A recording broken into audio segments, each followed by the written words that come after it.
高端访谈专访联合国副秘书长、联合国防治荒漠化公约秘书处执行秘书亚丝明福阿德，实地了解中国防沙治沙举措。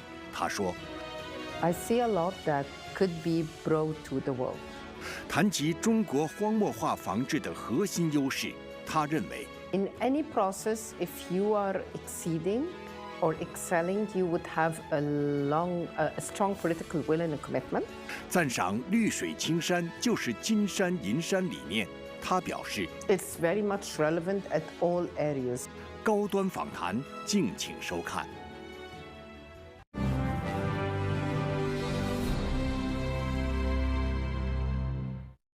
关注国际焦点，洞察世界风云。大家好，欢迎收看本期高端访谈，我是何延科。联合国防治荒漠化公约第17次缔约方大会本周在蒙古国举行。本次大会的主题是恢复土地，重燃希望。联合国副秘书长、公约秘书处执行秘书亚丝明福阿德对此有何理解？访华时参访土地修复项目，他对中国防治荒漠化有哪些深入的观察？中国三北工程这个超级生态工程，他又认为有怎样的全球性意义呢？我们一起在对话中寻找答案。荒漠化是当今人类面临的最紧迫的生态挑战之一。联合国防治荒漠化公约数据显示，全球约有40%的土地发生退化，影响到全球近1半的人口。地球上每秒钟有相当于4个足球场大小的健康土地退化，每年流失总面积高达1亿公顷。不断加剧的干旱让全球超18亿人面临水资源短缺，每年因土地退化、荒漠化和干旱造成的全球经济损失高达近9000亿美元。8月17日到28日。联合国防治荒漠化公约第17次缔约方大会在蒙古国乌兰巴托召开。在会上，联合国副秘书长、公约秘书处执行秘书亚丝明福阿德呼吁各国采取切实行动，遏制土地退化，增强抗旱韧性。Ms. Fuad, it's a great pleasure to have you on Leaders Talk today. COP70 will be held in Mongolia in this August. The theme is restoring land, restoring hope. And what kind of hope do you hope it will restore? First of all, I feel a big responsibility as the Undersecretary General and the Executive Secretary of the UNCCD in leading on the first convention of the Rio Convention in the Rio Trio year. There is a huge responsibility that goes beyond the UNCCD to how the multilateral system is still alive and can generate the rule of consensus. And here, China can play a very important role as being leading on the multilateral part. The second hope is we cannot continue in 2026 with pastoralists and herders losing the livestock and losing their only sustainable livelihood income. And we just keep watching that. So an ambitious, bold, strong rangeland decision with a private sector coalition with finance to that is very much needed in that COP. And last but not least, sustainable agricultural land and reuse synergy. We cannot continue speaking in ISOs. We need more sustainable agricultural land. And last but not least, drought cannot continue anymore, and we need an urgent call that would be meeting the urgency of the matter and responding at a scale with so much pledges and finance to implement the drought management plan to the most affected, and especially those who has already submitted those plans to start implementing projects. 联合国防治荒漠化公约于1994年在法国巴黎外交大会通过。公约的宗旨是在发生严重干旱、荒漠化的国家，尤其是在非洲，防治荒漠化、缓解干旱，从而协助受影响的国家和地区实现可持续发展。中国于1994年10月14日签署公约。今年7月，公约秘书处执行秘书亚丝明福阿德来华访问。他表示，近年来中国荒漠化和沙化土地面积持续双缩减，中国已成为土地退化得以逆转的最清晰大规模范例之一。As we know that this is your very first time to China, so what are your impressions to this country? Definitely, it's a lovely country, a beautiful city here in Beijing. I see a lot that could be brought to the world, not only to the topic of land degradation and drought. What outcomes do you hope to achieve during this trip? First of all, as being the executive secretary for the UNCCD, being the global voice for land, China has so much to give to the world in the land restoration program, in the culture, its identity, and the mix between the people and nature and the learning process. And this is what I saw today when I visited the forest. So I hope one of the outcomes of my visit is to extend the existing relationship and partnership with China at the strategic level. You went to Xishan National Forest Park this afternoon, visited some land restoration project. What's your thoughts on this is project? A story that we need to show to the world. What I saw there was not only a land restoration or afforestation project. It is a story of history, a story of people who were resilient in China. So it is an accumulation of different generations. You've also taken some time in Tsinghua University and met with some academic experts in relevant fields. Is that also intended to gain deeper insight into China's experience in desertification control? Yeah. In general, most of my missions, when I go for missions at even the political level, beside meeting the government, I'm very keen to meet the think tank research institutions and universities. And the reason for that is that the United Nations Convention to Combat Desertification is a human-centered convention. It is based on science, promotes policies in order to accelerate action on the ground to have more healthy soil and productive land. China is a country that is very well known and well recognized by science, technology, as well as a peer-to-peer exchange and knowledge sharing. Tsinghua University is the oldest here. It has a multidisciplinary, and the visit today with the meeting with the academia was very important. 目前，全球多达一半草原已经退化或面临退化风险。从欧亚大草原、南美草原到南部非洲稀树草原，干旱、气候变化以及不可持续的土地利用方式，正在不断加剧全球草原生态系统所承受的压力。面对这一严峻挑战，国际社会正在积极寻求破局之道。7月14日到16日，丝路之旅代表团来到我国内蒙古浑善达克沙地，了解当地科学治沙、草场修复、生态产业融合的发展情况。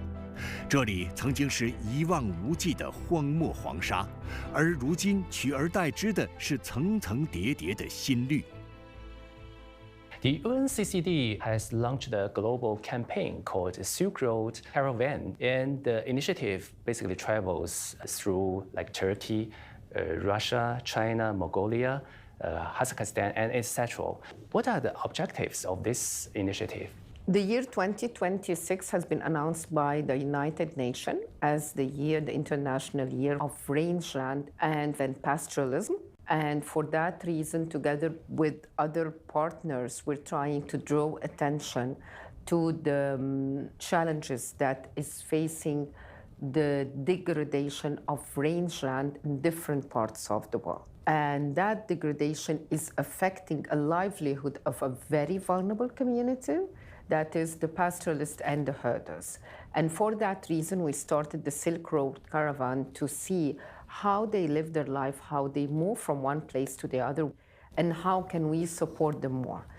So the Silk Road Caravan will end in Ulaanbaatar, but in Ulaanbaatar there will be a strong, ambitious, bold decision on rangeland and its protection, and we hope that parties to the convention would be able to gavel that decision. China has signed the UNCCD in 1994, and the Secretariat of the UNCCD has honored China for its outstanding contribution to combating desertification control for 3 times, and also recognized China as the benchmark for the desertification control. So how do you assess the achievements China has made in this field? China has declared the land degradation neutrality and is working very well towards achieving that. There is a lot of restoration activities that would be part of what we are already doing in the convention in restoring more land. I think also that enlarging that to link land degradation or desertification, combating desertification with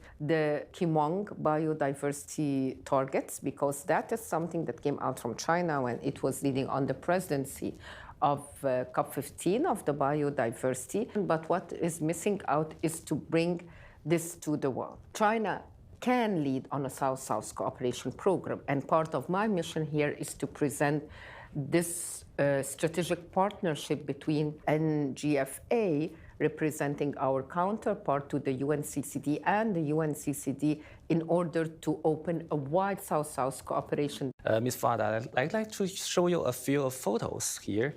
You may be feel familiar with this. This is a green belt encircling the Taklamakan Desert, which is China's largest desert and the world's second largest moving desert. And basically, it creates a kind of longest ecological security barrier around the desert. So this is the before and this is present. So when they plant a lot of trees and the tree has grown up, and this is more obvious that this is a kind of belt, and after a few years, it is green. So in your view, what are the defining strengths of China's model for desertification control? The defining strengths, I would say, political will, that's number one. In any process, if you are exceeding or excelling, you would have a strong political will and a commitment. Secondly, a long-term planning is a strength for China because it builds on every step it does, and being ambitious also and bold in that green belt and how we can do that. And I think that this story also is something that we can work on with other countries. There are, for an example, in Africa, and there is that strategic relationship between China and Africa called the Great Green Wall. I think we need to accelerate that and to include more experiences and technology and showcasing from China. Actually, guided by Xi Jinping's thought on ecological civilization, China has become a leading force for global desertification control. And you must have heard of a very good example, the Three Norths Shelter Belt Forest Program. Actually, this is the world's largest ecological restoration project. And what I found out, the chief scientist for the UNCCD, who is called Baron Joseph Orr, he said that the broad significance of the Three Norths program is not only the scale of the restoration, but also the long-term political commitment behind it. What's your view on this? I would say, adding to what my chief of scientists, my colleague Baron, has indicated, it's not only the scale, but the ability to make that happen during a certain period of time. I saw today in the park something very interesting. They wanted to restore, but when they started to plant the cypress tree, it didn't work out. And then they didn't give up on that. They started to see what best can be there until they found out that the oak tree, for an example, is more suitable to that and can survive with the robiny tree that is there. The story of this, or the moral behind that story, is beside the political will, the persistent to make things happen within the duration that you want to make it happen. 三北指的是中国西北、华北、东北地区，这里分布着中国8大沙漠、4大沙地和广袤戈壁，是荒漠化防治的核心区域。经过几代人接续奋斗，塔克拉玛干沙漠实现锁边合龙，塞罕坝茫茫荒原变万顷林海。毛乌素沙地治理完成世界上最大面积生态逆转，一个个标志性项目正共同创造着新时代中国防沙治沙新奇迹，而中国森林面积和蓄积量也持续实现双增长，荒漠化和沙化土地面积持续实现双缩减，是全球增绿最多最快的国家。Ms. Father, I'd like to show another video clip. This is a fleet of robots and machines. They are planting the saplings in desert through the autonomous operations. After watching this very short video, what it tells you about the Chinese investment in research and technological innovation? The research without application, this is a piloting of how can we use the seedling in order to make plants or to plant trees or plant a certain type of crops. This is excellent and interesting, but what is more interesting about China also is the efficient use of the water, because that is a challenge worldwide. And the next COP17 is a COP that will bring the land and water nexus into that discussion. So I believe it's great that China has a research, technology does pilot project, but it also walk an extra mile of looking at not only the land as soil, but also the land and water nexus. Just now we watched this video clip. Behind this leap in efficiency is not only about the embodied AI, but also about a smart desert management large model. We can see that the model can analyze everything, including like the wind pattern, the optimal layout of straw checkboards, and the best choice of vegetation for different sites. So do you see like the AI development will be the future of desertification control? It has to be. It has to be. We have no choice, and this is one of the things that the UNCCD did not touch that area, artificial intelligence, but that would be part of our discussion in the upcoming COP17. How can we use artificial intelligence for? First, in detecting and there are some efforts in that using geospatial, detecting the drought, land that would be degraded. So what I say, artificial intelligence will accelerate the selection of the appropriate solution that is suitable to the place and to the type of soil and to the challenge that it is facing. And packaging that with the early warning system that some countries already have and include in their work, especially on drought issues, and that would be a game changer in the way we are looking into that. And we definitely look forward to cooperation with China on that big project. Overall speaking, China has built up a very valuable expertise in science-based desertification control. It also benefits countries around the world who are facing similar challenges. Yeah, it does. And we have colleagues from China that is working with us in the Science and Technology Unit. And we have also Chinese scientists who supports us and work with the Global Land Outlook. That is the global document that we deliver every few years. So there will be Global Land Outlook 3 in Chuang University today before being launched in COP17. I believe you have heard of lucid waters and large mountains are invaluable assets. This principle lies at the heart of Xi Jinping's thoughts on ecological civilization, emphasizing that environmental protection and economic development can go hand in hand. So how do you understand this principle and its relevance? It's very much relevant at all areas. You cannot continue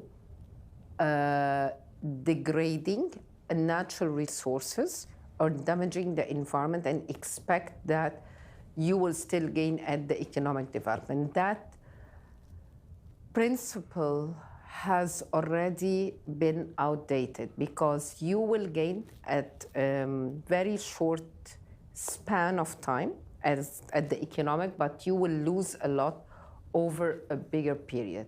If we apply that to land degradation and drought, I would say that we lose every year from land degradation around the world 900 billion USD. Drought alone accounts to 300 billion USD. If we would invest around 600 billion in solving issues related to land degradation and drought, would be saving a lot. Because the more you're degrading land, the more you spend more in order to restore it. So first of all, there is a cost for environmental degradation, and that's a reality. And that cost is double or triple the amount that you put in order to conserve and protect. Secondly, if you do that kind of restoration now, it will cost you less than if you decide to do it after 4 or 5 years because there's no food, because simply there's no land and there's no healthy soil. So it is a vicious circle. I believe drastically that both of them are linked together and simply the solutions are there. What is very much needed is to have a strong stand in being proactive to drought rather than reacting to the crisis. 应对荒漠化，没有任何国家能独善其身。在这幅全球协作的图景中，中国是坚定的参与者，更是重要的引领者。在蒙古国，中国专家参与种植10亿棵树计划；在中亚，中国助力推动解决咸海生态危机；在撒哈拉沙漠南缘，3北工程经验融入绿色长城建设；在沙特，中国光伏治沙模式为荒漠化防治和能源转型提供新路径。此外，中国持续搭建国际合作平台，并开展技术培训与经验分享，为全球南方国家提供能力建设支持。Actually, when preparing for this interview, I came across the UNCCT's figures released in this February. Just as you just cited, nearly like 40% of this world's land is degraded. And there's another number, droughts have become almost 30% more frequent over the past 2 decades. As you said that this is not only an environmental issue, but also related to like economic development, livelihoods, even social stabilities. Can you like tell us again, like what's the most serious knock-on effects of land degradation? The most serious effect is there is a direct relation between land degradation, drought, and security. When drought happens, people leave their land. And leaving their land, they could move inside the same country where there will be conflict over the natural resources, or they would migrate outside, and that would be an issue to other countries. So there is an illegal migration, there is displacement, there is human mobility. So first of all, investing in land degradation and drought is a way that you're investing in peace, stability, and security. The second thing that would be most effective in that discussion is to deal with the drought resilient, and that would be part of COP17, and that we will present a model where the private sector can invest to mitigate the impact of drought and win and get revenue. I've seen studies show that every $1 invested in land restoration will generate returns of $7 to $30. That is a highly attractive return. And you once said that this is the smartest investment in this world. How can we build a positive feedback loop that balances economic gains and ecological value? It will, but it will need a lot. It's still a journey that needs to be taken and would need more private sector to be part of that. What I want to say here is it is the revenue and the economics of land degradation is true in every investment you put on how it will generate. Ms. Fuad, you grew up and work for a long time in Egypt, where the drought and land degradation is also a challenge for this country. So how has your experience shaped your perspective on combating desertification? In Egypt, is a country, like also other Arab countries, are suffering from both desertification, drought, and land degradation, and water scarcity. And that is a double weapon. But I believe that seeing that has motivated me more to continue not only on working on global environmental challenges like desertification, climate change, and biodiversity. Like for some of people who never lived in any like desert region or drought region, is there any like simple practical actions should they take in their daily life to protect our earth or like soil health?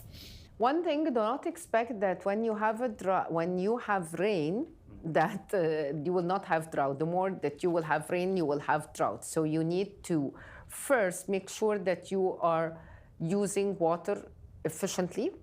Secondly, a very simple thing, do not pollute the water, because the more you're polluting the water, the more you're losing water. And the more you're losing water, the more you are affecting the soil health and having a productive land. There is the interconnection and interlinkage between land and water. And the third thing is to make sure that beside the simple things and the simple actions that you can do is to plant trees, is to work more on giving more trees to the world is something that would be useful to simply combat desertification. It's a very simple action.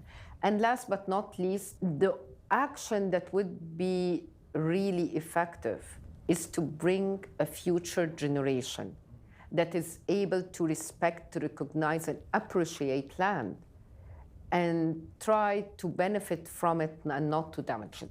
Okay, Ms. Fath, thank you so much for your wonderful, brilliant ideas to share with us, and hope you have a very good trip in China. Thank you very much. And thank to the government of China and to its people for the warm welcome.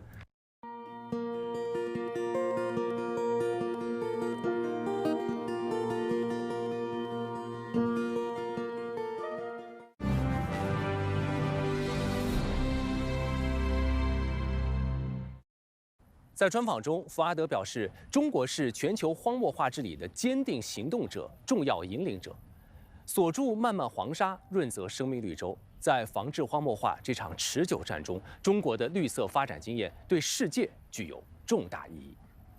好，感谢您收看本期高端访谈，我是何彦科，我们下期再会。